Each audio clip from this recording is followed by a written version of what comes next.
तो चलिए दोस्तों, आज के सफर पर आपको लेके चलते हैं दुनिया के सबसे ठंडे शहर की ओर, जिसका आमतौर टेम्परेचर माइनस में रहता है। और यहाँ हमारी ज़िंदगी में हम जो रोज़मर्रा के काम करते हुए सोचते भी नहीं है, यहीं पर लोगों को वो काम करने के लिए बहुत सोचना पड़ता है। यहाँ आप गर्मी की बात तो भूल ही जाओ, लोगों को महीनों महीनों तक सूरज देखने को नसीब भी नहीं होता। यहाँ हमारे इंडिया में हम जो इतना पानी बर्बाद कर देते हैं, यहीं पर लोगों को पानी पीने के लिए तरसना पड़ता है। इंडिया में कई बार जब ज़्यादा ठंड पड़ने लग जाती है तो बच्चों के स्कूल बंद कर दिए जाते हैं। यहाँ पर वो -30 डिग्री में बच्चे बाहर खेलने जाते हैं। यहाँ पर रहना कोई मजाक की बात नहीं है और छोटी सी गलती से भी ना आपकी जान जा सकती है।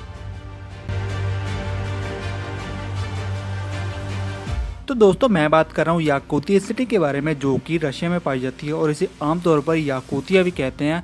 ऐसा माना जाता है कि ये दुनिया की सबसे ठंडी सिटी है। यहाँ पर रहना कोई झन्नुम से कम नहीं है, क्योंकि इसका एवरेज टेम्परेचर -30 डिग्री रहता है और इसका कोल्डेस्ट टेम्परेचर, जो लोएस्ट टेम्परेचर मापा गया है, वो है -71 डिग्री। इसी से आप अंदाज़ा लगा सकते हो कि यहाँ पर लोगों की ज़िंदगी कितनी मुश्किल हो जाती है। बट फिर भी आपको जान के हैरानी होगी, यहाँ पर 3 लाख से ज़्यादा लोग रहते हैं। तो देखिए दोस्तों, हम हमारे डेली काम काज करने के लिए हमको बाहर तो जाना पड़ता है और हम बाहर जाने के लिए कुछ ज़्यादा सोचते भी नहीं हैं। बट यहाँ पर ऐसा बिल्कुल भी पॉसिबल नहीं है। सबसे पहले तो आपको 3 से 4 लेयर मोटे कपड़े पहनने पड़ेंगे, क्योंकि कोई भी बॉडी पार्ट अगर आपका इतने ठंडे टेम्परेचर में डायरेक्ट आया तो आप फ्रॉस्ट बाइट का शिकार हो सकते हो। और अगर आपका कोई भी बॉडी पार्ट 2 से 3 मिनट डायरेक्ट इतनी ठंड में आता है तो वहाँ पर आपके जो बॉडी पार्ट के सेल होते हैं ना, वो डैमेज हो जाएंगे और आपका बॉडी पार्ट वो काटना भी पड़ सकता है।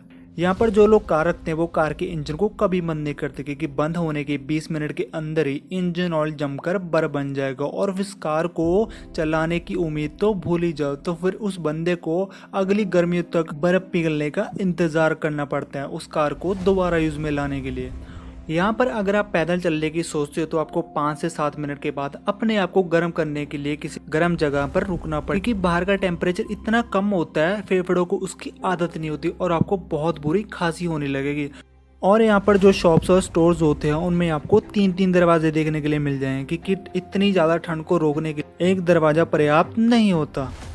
यहाँ पर पानी लिक्विड फॉर्म में मिलना इंडिया जितना आसान नहीं है, क्योंकि यहाँ पर इतनी ज़्यादा ठंड पड़ती है, उबलता हुआ पानी में डायरेक्ट हवा के संपर्क में आते ही तुरंत जम जाता है। यहाँ पर लोगों के घर में पानी पहुँचाने के लिए बड़ी बड़ी पाइपलाइंस का यूज़ किया जाता है और इन पाइपलाइन में जो पानी होता है उसे बड़े बड़े बॉयलर्स के द्वारा हर टाइम गर्म रखा जाता है, ताकि पानी दोबारा बर्फ़ ना बन जाए।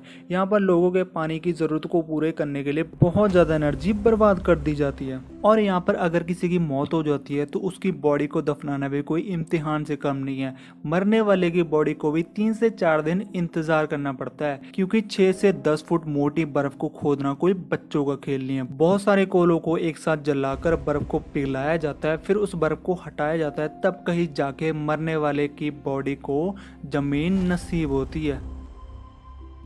याकुतिया में इतनी ज़्यादा ठंड है, यहाँ पर लोगों के लिए फल सब्जी उगाना किसी सपने से कम नहीं है, क्योंकि खेती करने के लिए आपको चाहिए ज़मीन, पानी और सूरज।